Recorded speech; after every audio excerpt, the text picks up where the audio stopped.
Alhamdulillah Alhamdulillahilladzi arsala rasulahu bil huda wa dinil haqq liyudhhirahu 'ala ad-dini kullihi wa kafa billahi shahida.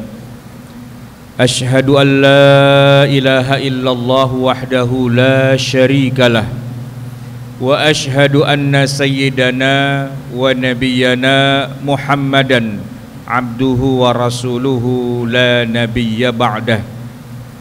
Allahumma fasalli wa sallim wa barik ala hadzal nabiyyil karim Muhammadin wa ala alihi wa sahbihi ajma'in.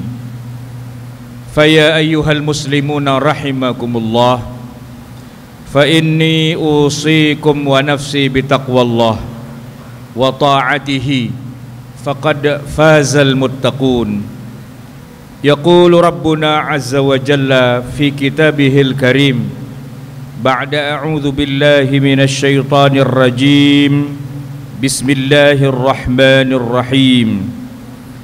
Wa idh bawwa'na li Ibrahima makanal baiti alla tusyrik bi syai'a wa tahhir baitiya lit-taifina wal-'akifin wal-qa'imina war-ruk'is sujud wa adzin fin-nasi bil hajji ya'tuka rijala wa 'ala kulli dhamirin ya'tina min kulli fajjin 'amiq. Al-ayah. Shadaqallahul azim. Hadirin jamaah sidang Jumat yang dirahmati Allah, usai dari bulan Ramadan, tanggal 1 Syawal sudah bisa dilaksanakan ibadah haji. Walaupun puncak ibadah haji itu masih 2 bulan lagi, yaitu tanggal 9 Zulhijjah. Tapi dari mulai tanggal 1 Syawal, kalau ada orang mau berangkat haji berniat dari miqat itu sudah sah. Maka bulan-bulan haji Ashhurum Ma'lumat itu adalah bulan Syawal, Dzulqa'dah dan Dzulhijjah. Namun kebanyakan kita ketika berhaji tidak sanggup kalau sudah mulai niat haji sejak bulan Syawal. Kenapa? Karena begitu kita niat haji yang ditandai dengan kita melewati miqat dan berihram, otomatis semua larangan haji itu berlaku. Padahal baru akan selesai haji ini setelah tanggal paling tidak tanggal 11, 12 atau bahkan 13 bulan Zulhijjah. Oleh karena itulah maka para ulama membolehkan apabila kita mau ke Baitillahil Haram berhaji, walaupun kita sudah melewati miqat, tapi boleh niatnya pada saat itu bukan niat haji, niatnya umroh saja. Niatnya umroh agar begitu kita tiba di Mekkah untuk tawaf, sa'i sudah bisa bertahallul, sehingga larangan-larangan dalam ihram itu tidak perlu kita hindari walaupun kita sudah ada di dalam tanah suci. Baru nanti menjelang tanggal 9 Zulhijjah, mungkin tanggal 8 atau tanggal 9-nya itu kita baru niatkan kita mau haji dari tempat tinggal kita di Mekah menuju ke Arafah. Nah, haji yang model kayak gini dari masa Rasulullah sudah dilaksanakan. Sebagian ulama justru mengatakan bahwa haji yang dilakukan oleh Rasulullah ya seperti ini, sudah melewati miqat di Dzul Hulaifah atau sekarang kita sebut dengan Bir Ali, beberapa kilometer lepas dari kota Madinah. Beliau berangkat ke Mekah dengan berihram, Berarti berlaku semua larangan-larangan haji, tapi niatnya saat itu bukan haji, niatnya umroh. Begitu sampai di Mekah, selesai tawaf dan sa'i, sudah boleh bertahallul, berarti larangan-larangan semuanya itu sudah tidak berlaku lagi. Dan tinggal di dalam kota Mekah sampai 2 bulan, sampai datangnya tanggal 9 Zulhijjah, baru kemudian niatkan haji pada saat itu. Gaya haji model kayak gini disebut dengan tamattu', yang artinya bersenang-senang. Hanya saja ada resikonya, yaitu terkena denda, bayar kafarah, menyembelih seekor kambing yang kita sering menyebutnya dengan istilah bayar dam. Dam itu artinya darah. Bayar dengan darah maksudnya bayar dengan menyembelih seekor kambing. Dan jamaah haji dari seluruh dunia, termasuk dari Indonesia, rata-rata menggunakan haji yang model tamattu' ini. Selain dengan gaya tamattu', bolehkah haji dengan cara yang lain yang tidak kena dam? Boleh. Yang disebut dengan istilah haji ifrad.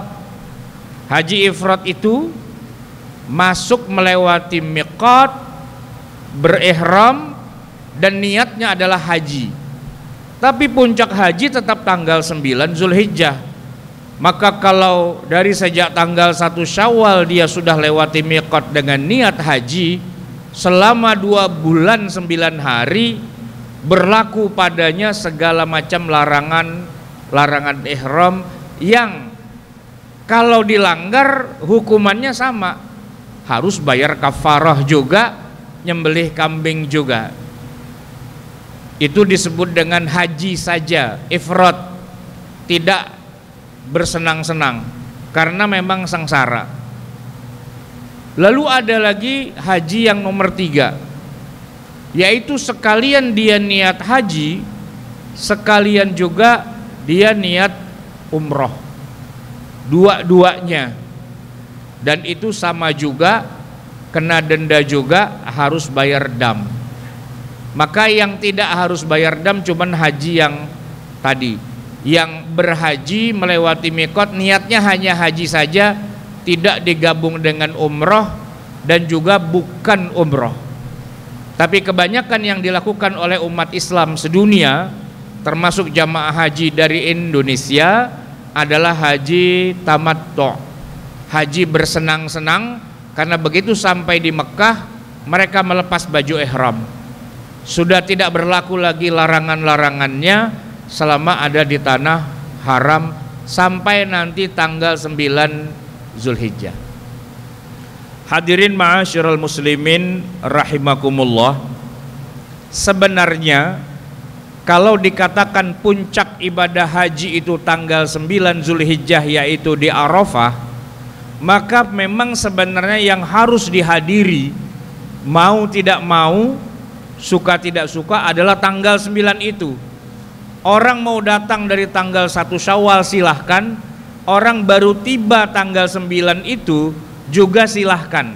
Yang penting di tanggal 9 dia ada di Arafah, karena itu merupakan rukun dari ibadah haji sebagaimana sabda Nabi, al-hajju Arafah. Berhaji itu kita ada di Arafah tanggal 9 Zulhijjah, walaupun sesaat. Dikatakan sesaat berarti anggaplah misalnya kita tembus masuk Arafah, setelah itu kita pergi, kita sudah haji. Bahkan walaupun tidak nginep di tenda, walaupun tidak berdiam yang lama, walaupun tidak sampai terbenam matahari, yang penting kita masuk Arafah langsung keluar lagi, cuma berhenti sebentar, sebatas tumakninah, sudah haji. Dan itulah yang dilakukan kepada para pasien dari jamaah haji.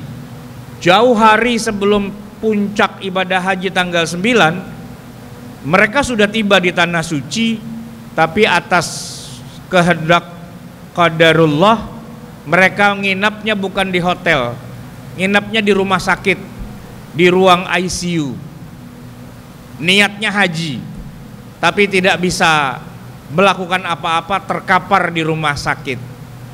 Orang-orang yang seperti ini nanti pada tanggal 9 Zulhijjah diseret-seret pakai ambulan masuk ke Arafah. Biar apa? Biar hajinya sah dalam keadaan pingsan, dalam keadaan koma, dalam keadaan lemah, dalam keadaan tertidur. Pokoknya Anda harus ada di Arafah tanggal 9 itu, walaupun ambulannya putar balik keluar dari Arafah hanya beberapa detik saja di Arafah. Al-Hajju Arafah. Haji itu ada di Arafah tanggal 9. Jamaah yang dirahmati Allah, bahwa kemudian ada prosesi bermalam di Muzdalifah untuk mencari kerikil, lalu nanti melontar jamarat di Mina selama tanggal 10, 11, 12 dan atau 13.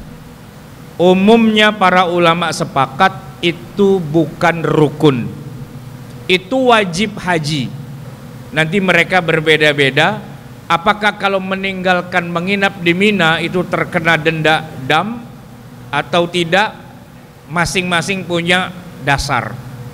Tapi intinya berhaji itu 1 detik saja Anda berada di Arafah, maka Anda sudah haji. Yang penting pada tanggal 9 dan diniatkan sejak masuk miqat Anda sudah berihram. Jamaah yang dirahmati Allah, yang jadi problem di masa kita sekarang adalah seandainya umat Islam sedunia sepakat berhaji mengambil yang rukunnya saja, tidak harus yang sunnah-sunnahnya, ataupun kalau ada yang wajib mereka bayar saja dendanya, maka tidak perlu ada kuota haji, tidak perlu ada kuota haji. Kenapa? Karena berapapun jumlah jamaah haji, kalau menggunakan sistem murur, mengalir, mau puluhan juta pun bisa. Kenapa? Karena tidak berhenti. Yang jadi masalah adalah karena dulu Nabi mencontohkannya wukuf di Arafah, tidak bergerak kecuali setelah matahari terbenam. Lalu beliau mencontohkannya bermalam di Muzdalifah, tidak bergerak kecuali setelah matahari terbit. Lalu beliau bermalam di Mina, tidak bergerak kecuali setelah hari tasyrik tanggal 12 atau bahkan tanggal 13. Itulah masalahnya. Itulah masalah yang sesungguhnya. Karena Mina itu tidak muat untuk dijejali dengan lebih di atas 2 juta orang. Tidak muat. Kalau Arafah muat. Arafah itu luas, dia padang pasir, tak bertepi, mau berapa puluh juta pun bisa. Tapi Muzdalifah dan Mina adalah lembah yang sangat kecil yang dikelilingi oleh bukit-bukit dan gunung-gunung. Tempatnya sangat sempit. Kalau semua tidak ada yang mau ngalah, berada di Mina selama 3 malam 4 malam, maka yang terjadi adalah berjejal-jejal. Tahun 90-an bangsa Indonesia menyatakan tahun duka cita. 400 lebih jamaah haji kita wafat di Mina karena terinjak-injak di dalam terowongan Mina. Dan ini adalah sesuatu yang harusnya dihindari. Tapi bagaimana menghindarinya kalau semua orang ngotot mau tetap ada di Mina pada hari itu, padahal Nabi mengatakan Al-Hajju Arafah. Cukup Anda sejenak berada di Arafah, lalu Anda lewat Muzdalifah, asalkan sudah lewat jam 12 malam, Anda sudah bisa meninggalkan Muzdalifah dan Anda tidak harus menginap di tenda-tenda Mina. Cukup melontar saja lalu murur lewat. Jadi tidak ada penumpukan jamaah. Kalau jamaah sudah menumpuk, disuplai lagi numpuk lagi, disuplai lagi, numpuk lagi. Itulah yang terjadi tahun kemarin. Banyak di antara jamaah haji kita, kebanyakannya sudah manula, dijemur seharian di gurun pasir. Seharusnya terangkut dari jam 6 pagi sampai jam 2 siang tidak bisa diangkut. Kenapa? Karena kapasitas yang seharusnya hanya 2 juta dijejali dengan jamaah sampai 4,5 juta. Lebih banyak liarnya daripada yang resminya. Lebih banyak yang liarnya daripada yang resminya. Nah, kalau yang 2,5 juta liar itu maksa masuk, maka yang terjadi adalah tidak bisa dilayani dengan baik. Ibarat mobil berpenumpang 7-seater 7 orang tapi diisi 20 orang. Apa yang akan terjadi? Selain mobilnya rusak, maka mobilnya jalannya oleng dan sangat rawan terjadi kecelakaan. Dan itulah yang terjadi. Oleh karena itulah maka seluruh pemimpin negeri-negeri Islam berkumpul di Amman, Jordan, untuk bikin kesepakatan. Kita batasi jumlah jamaah haji demi kebaikan mereka sendiri. Per satu negara hanya boleh mengirim 1/1000 dari jumlah penduduknya. 1/1000. Kita Indonesia ini paling besar, dapat jatah 240.000 karena jamaah orang Indonesia, penduduk muslim di Indonesia dianggap paling besar sedunia, 240 juta. 1/1000-nya adalah 240.000. Jamaah negara lain di bawah kita jauh. Kenapa demikian? Karena muatnya hanya 2 juta saja. Kalau ditambah menjadi 4,5 juta, itu lebih dari kapasitas. Kecelakaan, madorot, hal-hal yang tidak diinginkan itu mengintai. Dan oleh karena itulah maka jalan yang bisa dilakukan adalah sabar nunggu antrian. Tapi agak sulitnya, karena kalau kita mendaftar hari ini, mungkin kita baru berangkat 40 tahun lagi. Bagaimana kita bisa bersabar kalau hari ini Anda usianya 20 tahun, menunggu 40 tahun berarti Anda akan berangkat haji di usia 60. Insya Allah masih bisa. Tapi kalau Anda sekarang berusia 40, nunggu 40 tahun, maka Anda akan berhaji dengan cara ditandu, digotong. Karena usia Anda pada saat itu usianya 80 tahun. Dan boleh jadi Anda tidak digotong ke tempat haji, tapi digotong ke pemakaman umum karena sudah meninggal. Apa solusinya haji di masa modern? Satu-satunya solusi, dan ini sudah diterapkan di berbagai negeri Islam, adalah al-murur, lewat, jangan berhenti. Sampai di Musdalifah jangan berhenti yang lama, begitu sudah dapat kerikilnya berdoa langsung berangkat. Sampai di Mina, begitu sudah bisa melontar jangan menginap, langsung berangkat. Besok silakan kembali lagi untuk melontar, langsung berangkat lagi. Dan kalau disepakati oleh para ulama di seluruh dunia, boleh jadi tidak perlu ada yang namanya kuota, karena mau berapa puluh juta pun bisa, asalkan alirannya lancar.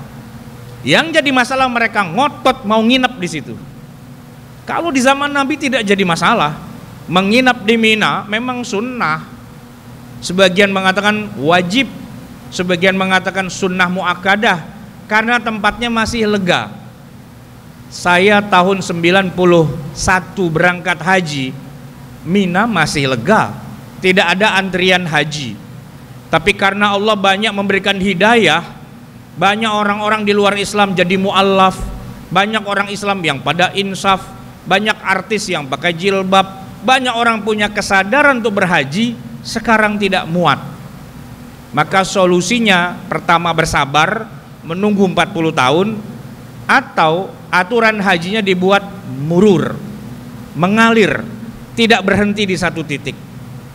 Tapi sayangnya ini mendapat tentangan dari banyak ulama ahli fikih khususnya, karena dalam pandangan mereka tidak afdol kalau ada di Musdalifah tidak sampai terbit fajar.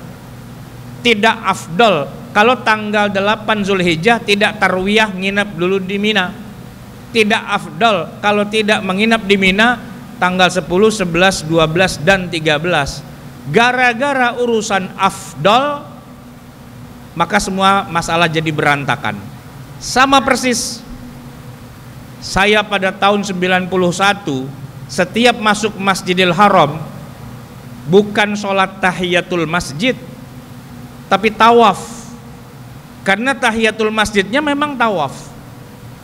Saking sepinya, setiap zuhur tawaf, asar tawaf, maghrib, isya, subuh tawaf, dan setiap tawaf saya pasti bisa mencium Hajar Aswad. Sehari 5 kali mencium Hajar Aswad. Kenapa? Kosong, nggak ada orang. Dan kalau dikatakan afdolnya kita mencium Hajar Aswad, itu benar sekali. Tapi dengan kondisi sekarang haji seperti ini, jangan sekali-kali berpikir mau nyium Hajar Aswad. Kalau Anda tidak remuk, keinjak-injak, apalagi sudah usia tua, sudah penyakitan dan sebagainya, melambai-lambaikan tangan saja ke Hajar Aswad. Tunggu nanti kalau ada pandemi lagi tahun depan, silahkan bisa masuk. Tapi kalau hari ini semua yang afdol itu berantakan urusannya karena jumlah jamaah hajinya tidak terbayangkan membeludaknya. Dulu 14 abad yang lalu Rasulullah bilang, takatsaru, kalian beranaklah yang banyak, fa inni mukatsirun bikumul umama yaumal qiyamah. Aku berlomba dengan nabi-nabi yang lain main banyak-banyakan umat di hari kiamat. Seandainya Nabi hidup hari ini dan melihat umat Islam jumlahnya hampir 2 miliar, boleh jadi Nabi bilang, ya sudahlah, ini udah cukup banyak. Gimana ngatur ke dalamnya ini yang jadi masalah. Wabil khusus ketika haji, kalau sampai antriannya 40 tahun, maka ini sudah terlalu banyak, over. Oleh karena itu fikihnya yang harus disesuaikan. Anda sudah tidak bicara lagi tentang afdol, karena Anda cari afdol, orang lain terzalimi, berarti sudah tidak afdol lagi yang ada di sana. Hadirin ma'asyiral muslimin rahimakumullah, pemikiran yang realistis seperti inilah yang perlu difahami oleh para calon jamaah haji, agar mereka tahu bukan sekedar cari afdol, tapi cari aman juga. Dan kita dilarang untuk menjatuhkan diri kita ke dalam jurang kebinasaan. Wala tulqu biaidikum ilat tahlukah. Semoga Allah Subhanahu wa taala memberikan kemudahan kepada para jamaah haji kita. Mereka mendapatkan kesehatan, mereka mendapatkan kemudahan di tanah suci sampai kembali lagi ke tanah air. Semoga Allah memberikan kesempatan pada kita semua untuk bisa mengunjunginya di tanah suci menjadi haji yang mabrur. A'udzu billahi minasyaitonir rajim. Bismillahirrahmanirrahim. Liyashhadu manafi'a lahum wa yadhkuru ismallahi fi ayyamin ma'lumatin 'ala ma razaqahum min bahimatil an'am fakulu minha wa at'imul ba'isal faqir. Barakallahu li wa lakum fil Qur'anil azim wa nafa'ani wa iyyakum bima fihi minal ayati wa dzikril hakim wa taqabbala minni wa minkum tilawatahu innahu huwal ghafurur rahim. Allahumma salli wa sallim wa barik ala sayyidina Muhammad wa ala ali sayyidina wa maulana Muhammad. Alhamdulillahi rabbil alamin wa bihi nasta'in ala umurid dunya waddin Salatu wassalamu ala asyrafil anbiya'i wal mursalin Sayyidina Muhammadin wa ala alihi wa sahbihi ajma'in. Ayyuhal muslimuna rahimakumullah, fa inni usikum wa nafsi bitaqwallah wa ta'atihi faqad fazal muttaqun. Yaqulullahu azza wa jalla fi kitabihil karim wa huwa asdaqul qailin. A'udzu billahi minasyaitonir rajim. Bismillahirrahmanirrahim. Ya ayyuhalladzina amanu idza nudiya lis-salati min yaumil jumu'ati fas'au ila dzikrillahi wa dzarul bai'. Al-ayah, shadaqallahul azim. Hadirin, pada khutbah yang kedua ini mari kita tutup khutbah ini dengan sama-sama kita bermohon ampun dan mendoakan kaum muslimin. A'udzubillahi minasyaitonirrajim. Bismillahirrahmanirrahim. Innallaha wa malaikatahu yusholluna 'alan nabi ya ayyuhalladzina amanu shallu 'alaihi wa sallimu taslima. Allahumma shalli wa sallim wa barik ala sayyidina Muhammad wa ala ali sayyidina Muhammad kama shallaita ala sayyidina Ibrahim wa ala ali sayyidina Ibrahim wa barik ala sayyidina Muhammad wa ala ali sayyidina Muhammad kama barakta ala sayyidina Ibrahim wa ala ali sayyidina Ibrahim fil alamin innaka Hamidum Majid. Wardallahu ma'ani sahabati ajma'in an Abi Bakr wa Umar wa Utsman wa Ali wa an baqiyati sahabati ajma'in wa anit tabi'in wa tabi'ihim bi ihsanin ila yaumiddin wa alaina ma'ahum bi rahmatika ya arhamar rahimin. Allahumma ighfir lil muslimina wal muslimat wal mu'minina wal mu'minat al ahya'i minhum wal amwat warfa' lahum ad-darajat wa ya qadiyal hajat. Rabbana zalamna anfusana wa illam taghfir lana wa tarhamna lanakunanna minal khasirin. Rabbana amanna bima anzalta wa taba'na ar-rasula faktubna ma'asy syahidin. Rabbana la tuzigh qulubana ba'da idh hadaitana wa hab lana min ladunka rahmatan innaka antal wahhab. Rabbana atina fid dunya hasanah wa fil akhirati hasanah wa qina adzabannar. Sallallahu ala nabiyyina Muhammadin wa ala alihi wa sahbihi ajma'in. Badallah innallaha ya'muru bil 'adli wal ihsan wa ita'i dzil qurba wa yanha 'anil fahsya'i wal munkari wal baghi ya'idzukum la'allakum tadhakkarun fadhkurullaha 'azima yadhkurukum wa la yastajib lakum wa la dzikrullahi akbar wallahu ya'lamu ma tasna'un. Aqimis shalah. Allahu akbar, Allahu akbar. Asyhadu an la ilaha illallah. Asyhadu anna Muhammadar Rasulullah.